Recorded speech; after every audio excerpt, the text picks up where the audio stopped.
Kristen, I'm so grateful to have you today. Thank you for joining me. Thank you for having me, Rebecca. I am so happy to be here and hang out with you. I know. I'm excited too. I have wanted to have this conversation with you for a while. This book came out last fall. Am I remembering that correctly? I Yeah, thought so. October. October, that sounded about right. Yeah. I remember seeing it and we were fully booked for the year. And I was so bummed because I wanted to talk to you and we had literally zero spots left for the year. And so Aw. I have like put this in my back pocket for many, many months because I have been so excited about this project because I think so many of our lives have been filled and marked by so much change in the last few years, whether it's solely because of the pandemic or whether, in both of our cases, our lives have just been marked by change because of other life reasons over the last few years, right? And so I love the book that you released last year. It's called When Change Finds You. And one of the questions I always love asking authors kind of at the start of the conversation is to tell a little bit of their story of how the book came to be. Being an author myself, I am walking through this process for the first time, and I know how deeply rooted the message of my book is in my own heart. And I know that's the case for pretty much any author because the process is long and hard, and you Mhm. wouldn't have done this if it hadn't have been something that you truly felt like, man, this needs to be out in the world. And so I would love to hear a little bit of your story that led to this project. Oh, sure. Well, so yeah, it's the topic of change. And so I think, whether you and I had talked in the fall or not, like change isn't going anywhere. So it's Yeah. always a good time to talk about it. Especially, nowadays it feels like change just keeps kind of piling on top of change. But I'll tell you, I was born and raised in Osage County, Oklahoma, Okay. and on O'Neill Lane. So my maiden name is O'Neill, Okay. and everybody on O'Neill's Lane's last name was O'Neill. So I Yeah. grew up in a deep well of familiarity, of family. Hmm. And, certainly I encountered change, but it was still all within those confines of a lot of sameness. And so when I went away to college, only about an hour away, Oklahoma State, go Cowboys. I always like to prop up the Cowboys.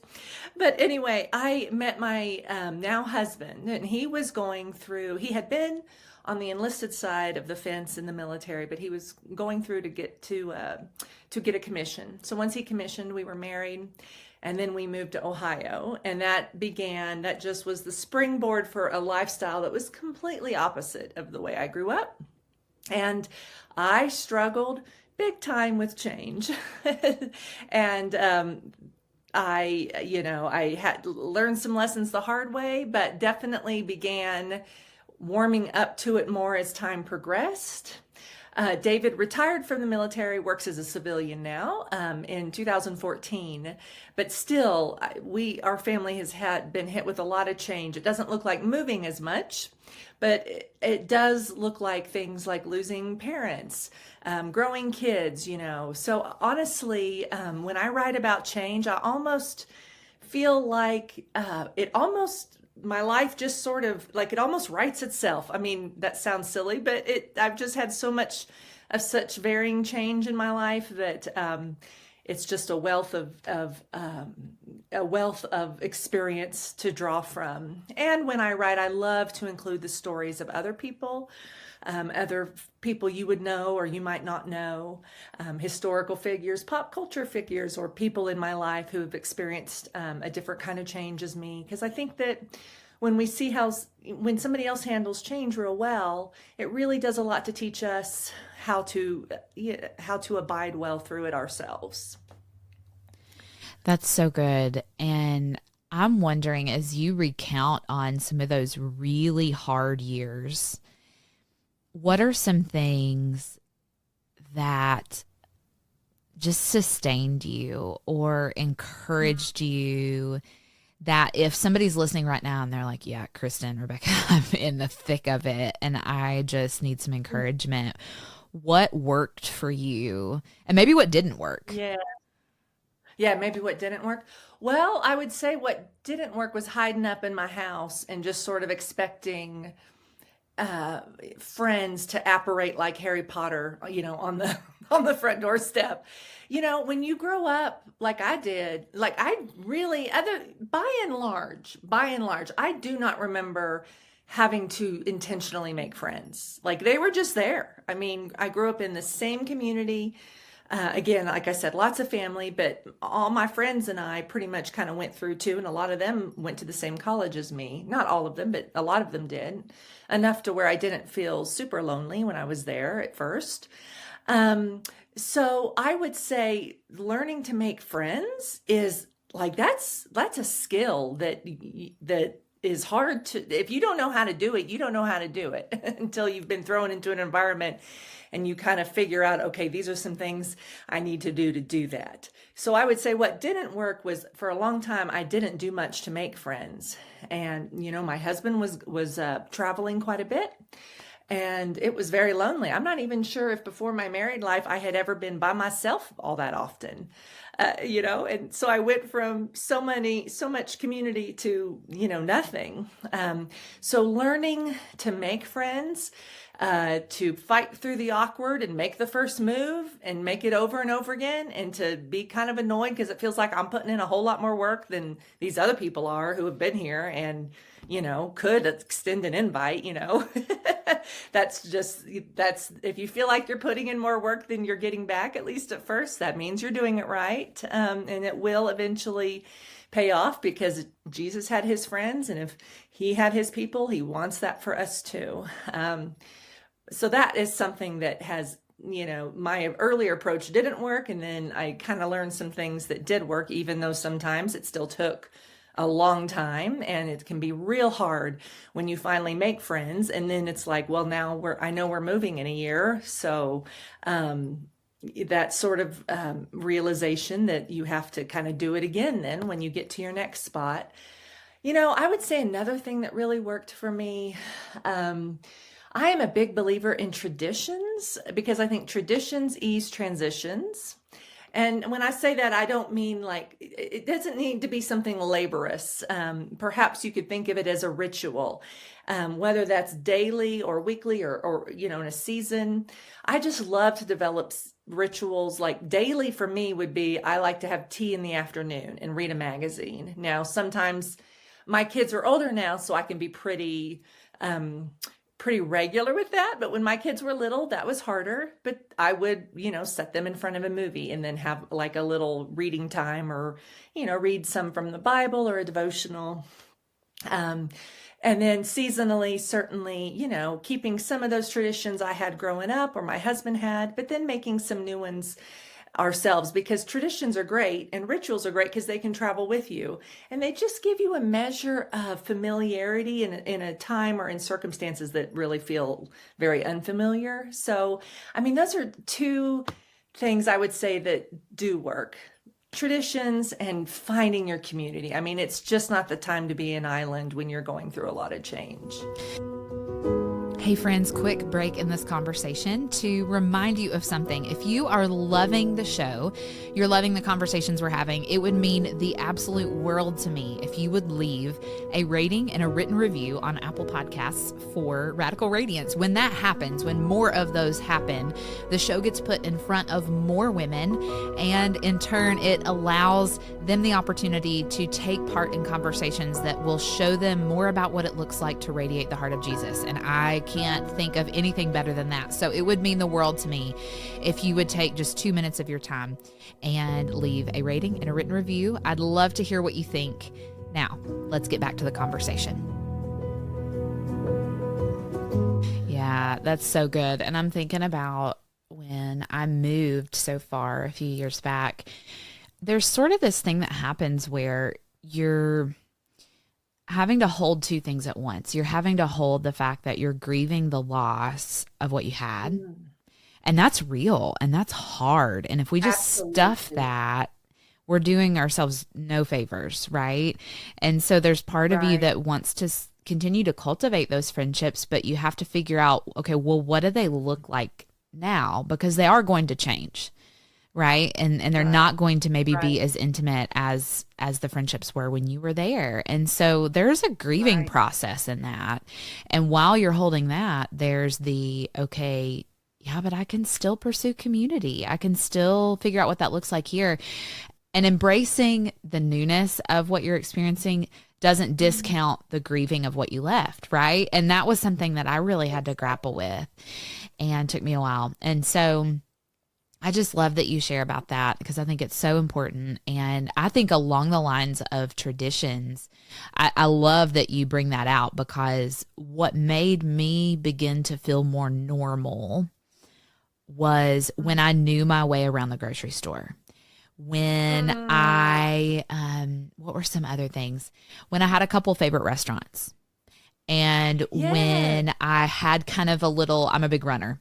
When I had like my 3 to 4 mile loop that I would do, a few times a week, and I kind of knew it like the back of my hand and I had it memorized, Yeah. that felt really good because those were some just general things in my life that, you don't think about your grocery store that you drive through when it's been your home for so many years. But when you move to a new place, it's like, the lettuce is in a totally different place and the pasta is in a different aisle and I have to figure out so much and I just need to know where the pasta is.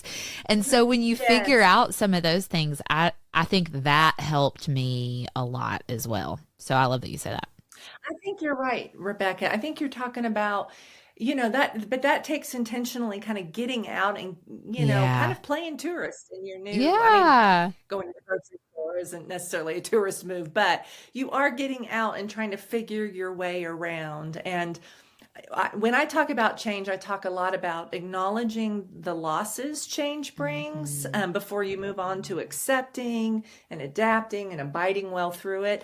Because I think you're right, that's so important. You've got to name the losses, you've got to take that time to Mhm. grieve and to, let that have its moment before you, just jump right in and move on to the next thing. I think there is that's an appropriate step to take. But I love that thought of getting out and about and really kind of figuring out some things that you can look forward to, like where you are now. Like you miss so much. And I know at the beginning I would just be like, oh, I wish I could just go back to where everything felt more familiar. Mhm. But yeah, if you can, like, okay, we're going to try this new restaurant tonight. We're going to do something, put something on the calendar to help us embrace where we are and give us just something to look forward to. Yeah, that's so good. One of the things that you talk about in the book is exchanging the discomfort that comes along with change for God's comfort in our lives. And I'm thinking about our people who, again, are just going through a lot of change right now. Will you encourage them in that about what that maybe looks like during a big season of change? Yeah. Well, I think it's real important. I mean, it's important always, but definitely in times of change, we want to be intentional about being in God's Word. And I'm reading this book by Dane Ortland right now, Gentle and Lowly. I don't know if Oh you've my read gosh, it's that book so good.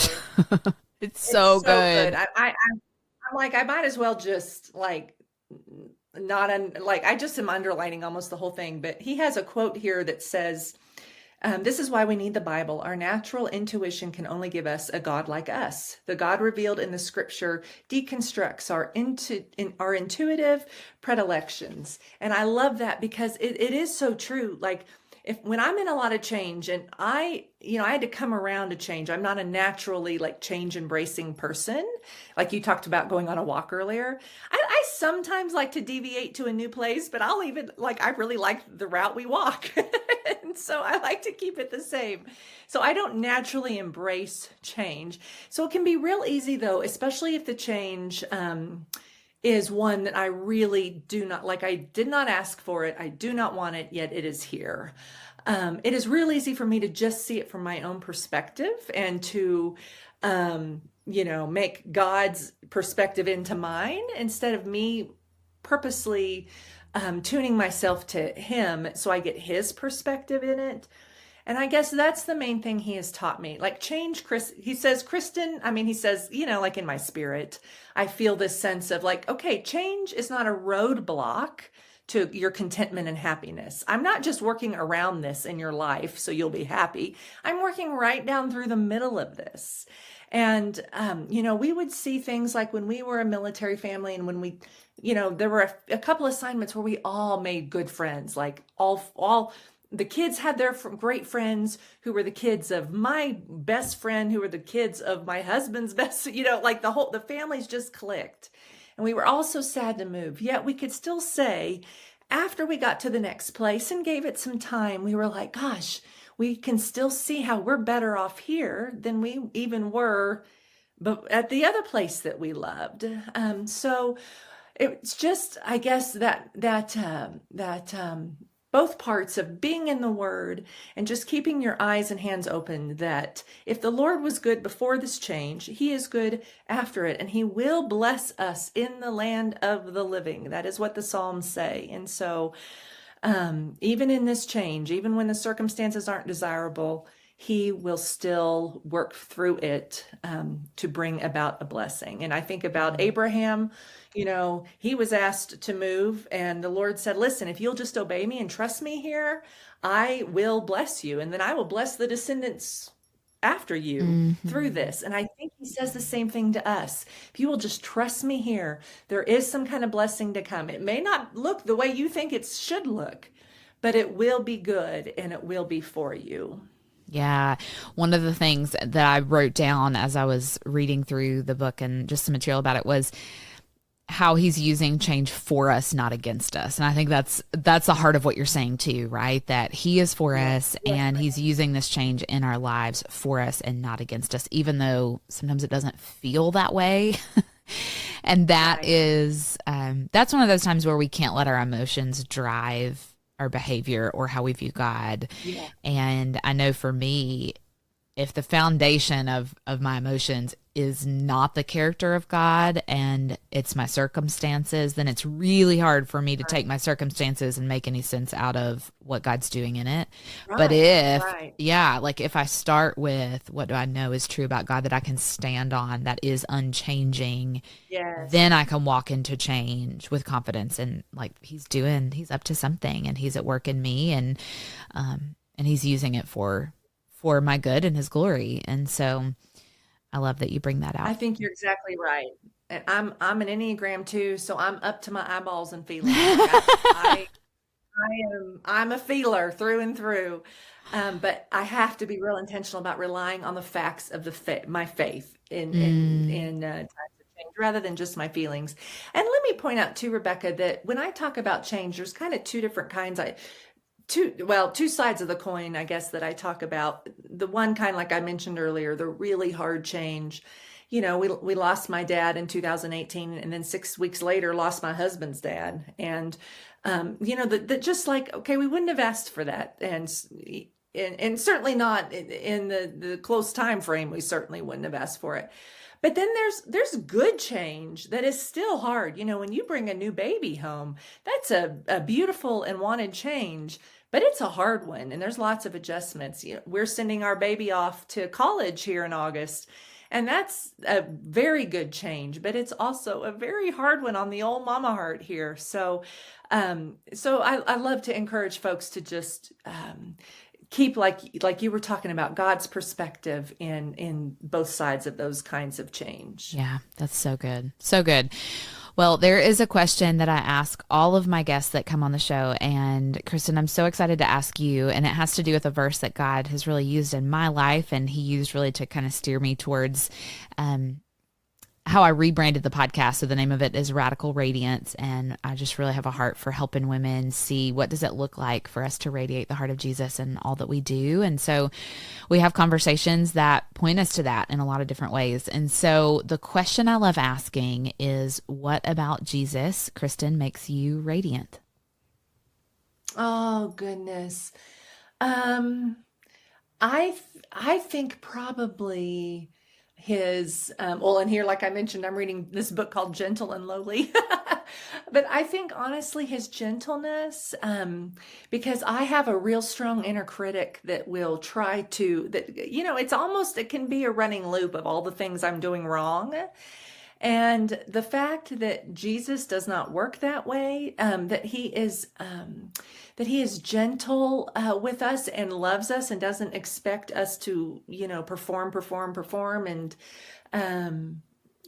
make the best of anything lists. He just loves us where we are as we are, and already thinks that we are the best of. I'm the best Kristen that I can be. And so I think that probably is what resonates with me most. That's so good. I love that. Okay, so for our friends who are meeting you for the first time and they want to connect with you or grab the book, where can they find you after this conversation? Oh, thank you, Rebecca, for asking.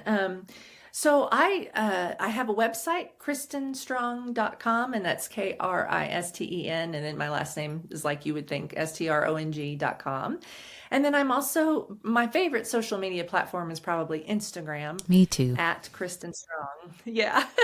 I am on Facebook. You can still find me. I think it's like Kristen Strong Chasing Blue Skies or something, because back in ye old days when we used to have blogs with names, that's what mine was, and I just haven't totally changed it. But you can find me on Facebook too. But really the KristenStrong.com and then Instagram at Kristen Strong is where I show up more on the regular probably. Okay.